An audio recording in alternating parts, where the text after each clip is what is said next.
Hello friends, मैं हूं advocate Nitish Banka. आप मेरे YouTube channel let's speak legal में आज मैं आपके सामने एक बहुत ही बेहतरीन वीडियो प्रस्तुत करने जा रहा हूं, जिसमें मैं आपको ये बताने जा रहा हूं कि मेरे पास कई क्वेरीज आती हैं। बहुत सारे क्लाइंट्स हैं जो मुझसे ये पूछते हैं कि वकील साहब कोई ऐसा तरीका बताइए कि हम जो है इस केस से जल्दी बाहर निकले।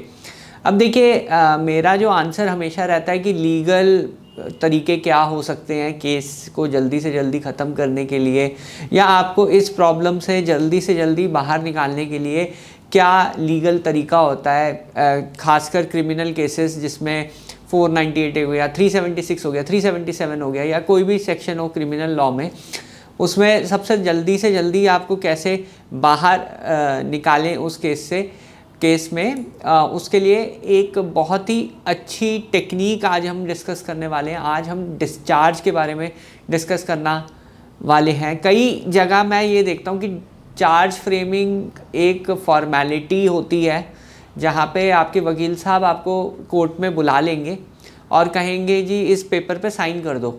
अब आप जैसे ही उस पेपर पे साइन कर दोगे, आपके खिलाफ़ जो है चार्जेस फ्रेम हो जाएंगे।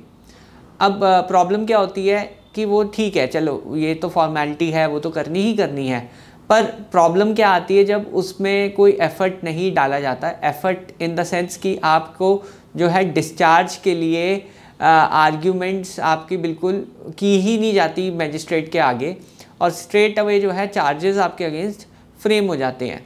अगर आप बिल्कुल भी एफ़र्ट ही नहीं करेंगे अपने केस को जल्दी से जल्दी ख़त्म करने का, वो सालों साल केस चलेगा और आप ऐसे ही जो है परेशान रहेंगे सालों साल। तो एक तरीका है डिस्चार्ज, जो कि बहुत ही जगह मैं ये देखता हूँ एक तरीके से फॉर्मेलिटी है और चार्जेस जो है सीधा फ्रेम कर दिए जाते हैं। अगर सपोज़ आपके केस में ऐसी गलती हो भी गई है, तब भी एक ऑप्शन और है आपके पास, वो है रिवीजन में जाके आप फिर से आर्ग्यूमेंट अपना केस पुटअप कर सकते हैं और वहाँ पे जो है चीज़ें आप आर्ग्यू कर सकते हैं। क्योंकि चार्ज फ्रेमिंग के जो एक्सरसाइज है, मैजिस्ट्रेट को भी जो है पूरा केस पढ़ के देखना है और पूरे जो फैक्ट्स हैं वो देख के तभी चार्ज फ्रेम उसे करने हैं। मेयर कई सुप्रीम कोर्ट की जजमेंट में ये कहा गया है कि मेयर पोस्ट ऑफिस की तरह जो है मैजिस्ट्रेट काम नहीं कर सकता कि उसके पास फाइल आई, चलो जी चलो चार्जेस फ्रेम कर देते हैं और एक्यूज को बुलाओ, साइन कर दो और ट्रायल शुरू करते हैं। देखिए, यहाँ पे आपको जो है चार्ज फ्रेमिंग के टाइम पे अपनी रिटर्न आर्ग्यूमेंट्स या फिर कोई डिस्चार्ज की एप्लीकेशन, दोनों में से कोई एक चीज़ आप कर सकते हो। या तो आप रिटर्न आर्ग्यूमेंट्स अपनी फाइल कर दो on the point of framing of charge, या फिर एक डिस्चार्ज एप्लीकेशन आप फाइल कर सकते हो वहाँ पे, और आप जो है कोर्ट से प्ली कर सकते हो डिस्चार्ज के लिए। और यहाँ पे ये प्रोसेस है जो आपको फॉलो करना चाहिए, और ज़्यादातर केसेस में मैं ये देखता हूँ ये प्रोसेस फॉलो नहीं होता है। अब नेक्स्ट क्वेश्चन ये आता है कि जी चलिए आपकी बात मान लेते हैं और हम जो है अब डिस्चार्ज एप्लीकेशन पे आर्ग्यूमेंट्स अपने तैयार कर देते हैं, रिटर्न आर्ग्यूमेंट्स अपने सबमिट कर देते हैं, पर हम सबमिट क्या करें, ये एक क्वेश्चन आपके दिमाग में आता है। क्या हम अपना एविडेंस यूज़ कर सकते हैं डिस्चार्ज की स्टेज में? मेरे पास तो बहुत सारा एविडेंस है, मैं तो इनोसेंट हूँ पूरी तरह, और मेरे पास बहुत सारे प्रूफ है, फ़ोटोग्राफ्स हैं, चैट्स हैं, मैसेजेस हैं, सीडीज़ हैं, मेरे पास सब कुछ है मेरे पास, जो कि मैं अगर मैजिस्ट्रेट को दिखाऊं तो हो सकता है कि मेरे खिलाफ़ तो चार्जेस ही क्या, ट्रायल भी नहीं फेस मैं करूं, ये चीज़ मेरे साथ हो सकती है। तो यहाँ पे मैं आपको एक चीज़ बताना चाहता हूँ कि डिस्चार्ज की स्टेज जो होती है वो बहुत लिमिटेड होती है, उसमें कुछ लिमिटेड आर्ग्यूमेंट्स ही आप कर सकते हो। उसमें कोर्ट ये देखता है कि चार्जेस अगर आपके खिलाफ़ एक पुलिस ने लगाए हैं, क्या उनका कोई बेसिस है, एक लेमैन की लैंग्वेज में, क्या वो किस आधार पे वो चार्जेस आपके ऊपर फ्रेम किए। ऑब्वियसली विटनेसेस की स्टेटमेंट होगी, 161 की स्टेटमेंट होगी, चार्जशीट का पार्ट हम समझेंगे। चार्जशीट में एक तो पहला पेज यही होता है कि आयु साहब आते हैं, वो अपना जो है तहरीर लिख देते हैं, वो बिल्कुल कंप्लेन की कॉपी पेस्ट तहरीर होती है, वो आयु साहब का वर्जन होता है, जो कंप्लेनेंट का वर्जन होता है, उसमें हम कंप्लेन के हिसाब से देख लेते हैं। फिर आती है विटनेसेस की स्टेटमेंट, 161 के बयान जो आयु साहब तफ्तीश करते हैं, 161 के बयान जो है लिखे जाते हैं, जिसमें आपका और आपके रिलेटिव्स के जो सारे बयान हैं वो 161 में सारे लिखे जाते हैं। और जब 161 के बयान हो जाते हैं तो आईओ साहब जो है पूरा वो रिपोर्ट एक तैयार करके कोर्ट के समक्ष जो है चार्जशीट पेश कर देते हैं। अब उसमें कुछ सेक्शंस मेंशन होते हैं। अब चार्जशीट में जो सेक्शंस मेंशन होते हैं और जो असली में सेक्शंस लगने चाहिए उसमें अगर डिफरेंस है तो डिस्चार्ज की स्टेज आपके बेनिफिट आ सकती है। हो सकता है कुछ सेक्शंस कम हो जाए, हो सकता है आपके जो रिलेटिव्स हैं वो आउट हो जाए। ये सब चीज़ें जो हैं हम लिमिटेड पर्पस के लिए हम आर्ग्यू करते हैं डिस्चार्ज में। तो सबसे पहले तो जो सेक्शंस चार्जशीट में पेश किए हैं आईओ साहब ने वो आप चैलेंज करते हो डिस्चार्ज में कि क्या 498A बनता है, क्या 377 बनता है, क्या 406 बनता है। अगर हम एलिगेशंस ही देखें और अभी हम ये देख लेते हैं कि सारी चीज़ें ट्रू हैं, हम ये कहते हैं कि अभी कंप्लेनेंट का वर्जन ही सच है अभी, क्योंकि आपका डिफेंस जो है बिल्कुल नहीं देखा जाएगा डिस्चार्ज की स्टेज में। तो हम सबसे पहले यही देखेंगे कि क्या कंप्लेनेंट का वर्जन जो है, कंप्लेनेंट ने जो कंप्लेंट की है वही अगर हम ट्रू मान लें और जो विटनेसेस की स्टेटमेंट क्या हम जो है बिल्कुल सच माने, क्या उस बेसिस पे ऑफेंस प्रूव हो पाएगा या नहीं हो पाएगा, ये चीज़ जो है कंसीडर की जाती है। तो इसमें जो है आपका डिफेंस तो बिल्कुल ही ख़त्म हो जाता है। उस स्टेज पे आप अपना डिफेंस अगर लाएंगे वो सबसे बड़ी बेवकूफ़ी होगी, वो चीज़ लाने की ज़रूरत नहीं है। आपको बस इंग्रेडिएंट्स क्या होता है, कोई भी ऑफेंस हो चाहे 498 हो या 406 हो तो उसमें कुछ इंग्रेडिएंट्स होते हैं। इंग्रेडिएंट्स जैसे 406 का मैं एग्जांपल ले लेता हूँ कि कुछ सामान दिया गया और वो सामान जो है आपके पास है और आप जो कंप्लेनेंट ने आपको सामान दिया गया और वो सामान आपके पास है और आपने जो है मांगने पर भी नहीं दिया।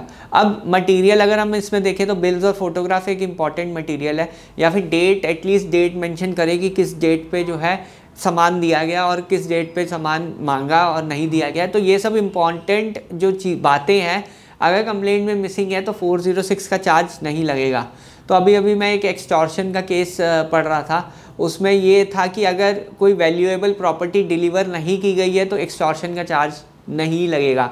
तो ये सब चीज़ें जो हैं अगर ऑफेंस के इंग्रेडिएंट्स ही नहीं बनते हैं या एलिगेशंस ही बिल्कुल वेग हैं या फिर डेट, टाइम, प्लेस मेंशन नहीं है, रोल मेंशन नहीं है, जैसे 498 के केसेस में अगर हम देखें कि पेरेंट्स का कोई रोल नहीं है, brother in law, sister in law का कोई रोल नहीं है, तो हम जो है डिस्चार्ज के लिए जा सकते हैं, बिल्कुल केस बनेगा डिस्चार्ज के लिए। या कोई एविडेंस ही नहीं प्रोसिक्यूशन ने पेश किया, कोई मटेरियल एविडेंस ही प्रोसिक्यूशन के पास नहीं है, तब भी हम जो है डिस्चार्ज के लिए ट्राई कर सकते हैं कि आप मजिस्ट्रेट को बोल सकते हैं कि जनाब अगर हम इन इंग्रेडिएंट से भी चलें और पूरा ट्रायल भी फिनिश करें तो जो भी एलिगेशंस हैं उस पर भी चले या जो भी मटेरियल आप रिलाई करते हो तो ट्रायल में एक्विटल के ही चांसेस हैं, कन्विक्शन हो ही नहीं सकता।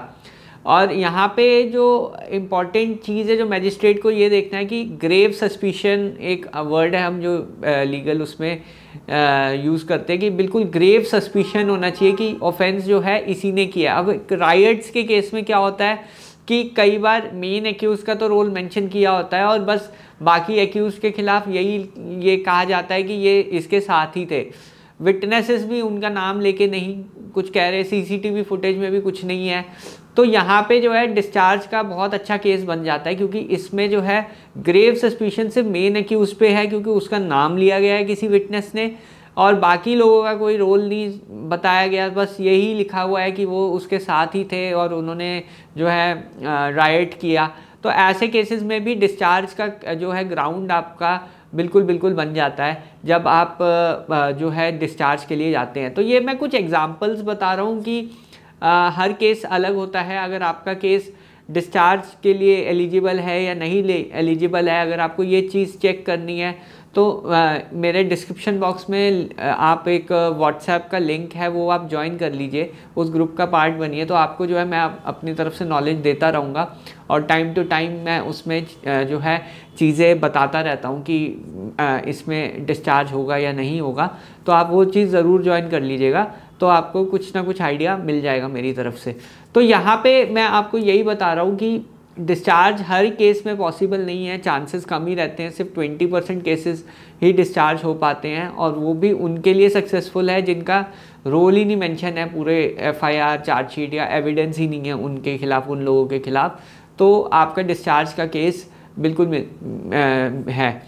अब देखिए 20% ही चाहे अगर चांस हो तो चांस तो आपको लेना ही चाहिए, क्योंकि अगर आप 20% भी चांस नहीं लोगे तो जो इनोसेंट है वो पूरा का पूरा ट्रायल फेस करेगा सालों साल, उसको कितनी हैरेसमेंट होगी। और जिन जिन का डिस्चार्ज हो जाता है तो आप जो है डिफेमेशन केस भी फाइल कर सकते हैं, एलिजिबल हो जाते हैं डिफेमेशन केस के लिए भी।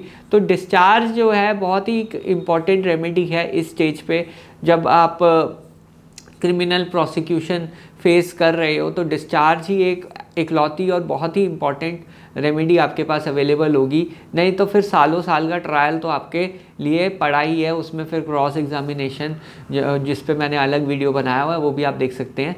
तो क्रॉस एग्जामिनेशन या जो ट्रायल के जो भी प्रोसीजर होता है वो आप लेंगे। तो आप देखिए कि आपका केस डिस्चार्ज हो सकता है या नहीं हो सकता है। बहरहाल वीडियो देखने के लिए बहुत बहुत धन्यवाद। अगर आपको ये वीडियो पसंद आई है तो प्लीज़ मेरे चैनल को सब्सक्राइब कीजिए, वीडियो को लाइक कीजिए। और एक और चीज़ है, मैंने एक आर्टिकल भी लिखा हुआ है डिस्क्रिप्शन बॉक्स में, आप चेक कर सकते हैं, आर्टिकल भी, उसका भी लिंक दिया हुआ है, वो भी आप ज़रूर पढ़िए, उसमें जजमेंट्स हैं वो आपकी हेल्प करेंगी। Thank you very much.